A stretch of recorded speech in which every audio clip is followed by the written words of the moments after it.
Hello, everyone. Welcome to Premier League predictions, game week 15, and we've got some feisty ones in here. Literally kicking off straight off the bat with Everton versus Liverpool in the Merseyside derby. We've got Brentford at home looking for a bit of redemption against Newcastle. Aston Villa are finally bounced back there against Southampton. Crystal Palace versus Man City. Was Nottingham Forest a blip, or will they start going on a winning run now? We've got Manchester United versus Nottingham Forest as well. A tough test for us. Fulham versus Arsenal. Fulham flying at the moment. Just got a win over Brighton.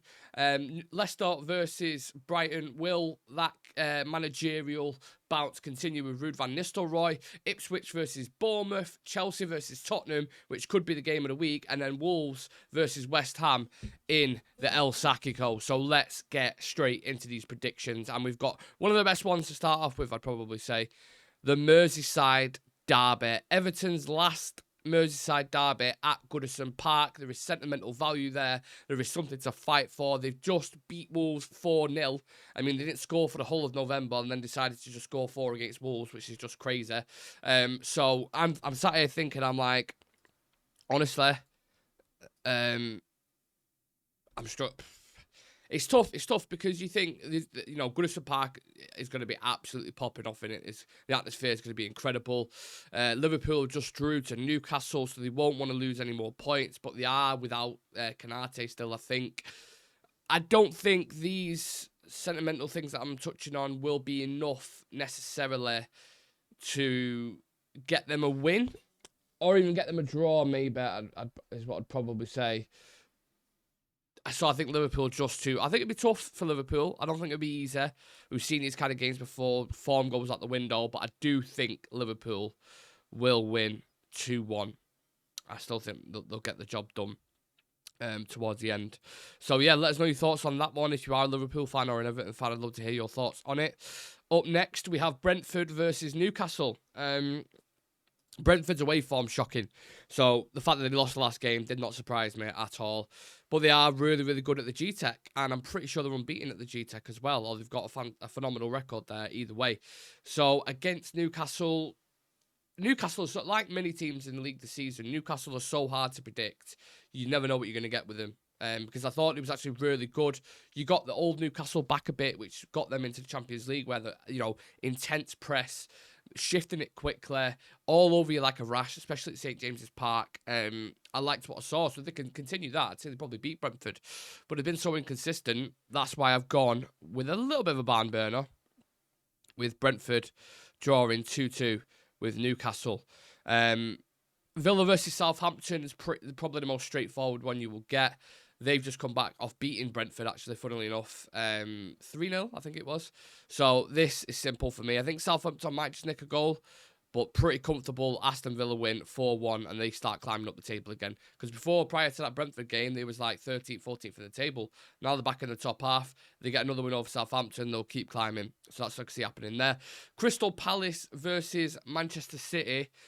I think City, like I said, like I predicted last week, will start turning that screw now, and they'll start picking up wins again. Hopefully not with us when they eventually play Manchester United, but this one, I think, again, Palace will put up a fight because they've not been bad recently. They've got draws against Newcastle and Villa, and they've also beaten Spurs. So they're capable of doing that and being competitive, especially with Mateta just scoring recently. But I think City 3-1.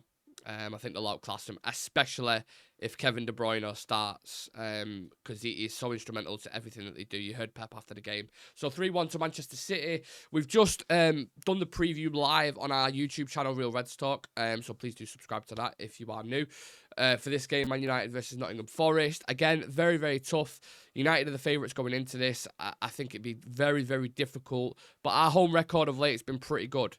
So I think Man United to win 2-1 is a pretty fair result given how Forest have usually performed at Old Trafford. That's what I'm going with there. This one was the hardest one to assess, really, because Fulham, I've watched them the past couple of weeks. They've been really good, like defensively against Brighton. Extremely organised, didn't let anything through. Brighton were, applying the pressure, and they just took the game away from them. And Brighton are a really, really good team. So I think they're going to make it. I think they're going to make it a difficult game for Arsenal. And you know what? I think I'm going to go with a 1-1. 1-1, I think. Arsenal to drop points. That might surprise a lot of people. But I'm watching Arsenal at the minute. Obviously, they played United most recently. I weren't mega impressed by them. You know, they scored by 2 corners, didn't score from open play, and we are shit. We are shit. Fulham are actually in really good form at the minute, and they're at home again. So I think 1-1. I think 1-1's a fair result. Up next, we have Ipswich versus Brighton. No, we don't. Ipswich are there. We have Leicester versus Brighton, not Ipswich. Scribble it out. Leicester versus Brighton. Obviously, we're happy as United fans because Ruud van Nistelrooy is doing really well there. Beat West Ham in his first game, scored quite a few goals. So the manager bounce is firmly in effect. However, I just think Brighton are a much better team than Leicester. So again, I don't think the notion will kind of carry. And I think Brighton win this 2-1 and get back into winning form. As for Ipswich and Bournemouth, Ipswich we just touched on there. Again, I don't know. Every time I watch Ipswich, I'm like, there's something there. I like Delap, I like Amari Hutchinson, I like Leif Davis, I like all these players, I like the way they play football. Obviously, we drew with them as well in Amarin's first game. So they seem to draw a lot of games. Bournemouth have just beat Spurs, so I think they might get a little bit overzealous or a little bit, not cocky, but, you know, be flying, and I think Ipswich will give it to him. So I'm going to go 1-1. Might be a little bit controversial. I think a lot of people will go for a Bournemouth win there, but I'm going to go with a 1-1 just because it's my predictions, innit? Again, let us know your thoughts in the comments. Leave a like on the video. Subscribe. Up next, so the last two. This is the most fascinating game of the weekend for me personally, guys, I think. I mean, Big Ange, what on earth is going on there? Just spoke about Bournemouth. Lost to Bournemouth. They've lost to Palace. They've lost games that we just expect them to win. This is the most Spursy Spurs team you will ever see. The most Spursy Spurs team. I don't know the difference, really, from Ange with Tottenham and Erik ten Hag with United. They seem very open at the back, very chaotic, losing games when they shouldn't. But they are capable of... They beat Villa. They scored 4 against Villa, I think, and 4 against Man City. So will they turn it on in this game? At home in front of the fans, they want to bounce back against Bournemouth, but Chelsea are in such good form at the moment, and that is why I have gone with a 3-3. Crazy scoreline, I know, but I just think it has all the materials to become that kind of game. I think that's the one I'm going to be most fascinated with, of course, from my United and Forest. And then the last one, we have the El Sackico. Why is it the El Sackico, you say, Nick? Lopetegui in a lot of trouble at West Ham. Likewise, Gary O'Neill in a lot of trouble at Wolves. It's the El Sackico in it. Whoever loses this game loses the job, basically. It's all on the line. And I hate to be that guy, but because that is the script, as if you listen to people around Wolves and around West Ham, that's why I think this game has got 1-1 written all over it. And one of the teams will get a last-minute equaliser. Because the narratives, everything will be written to say, oh, Lopetegui's gone, or oh, Gary O'Neill's gone.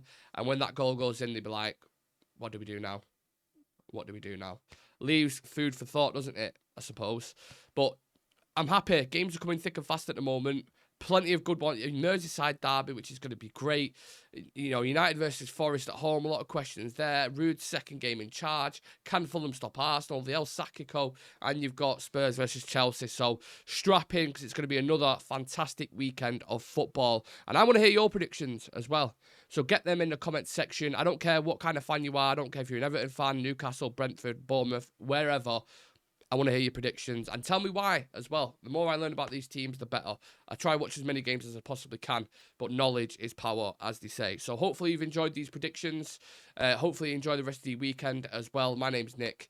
I'll see you guys in the next one.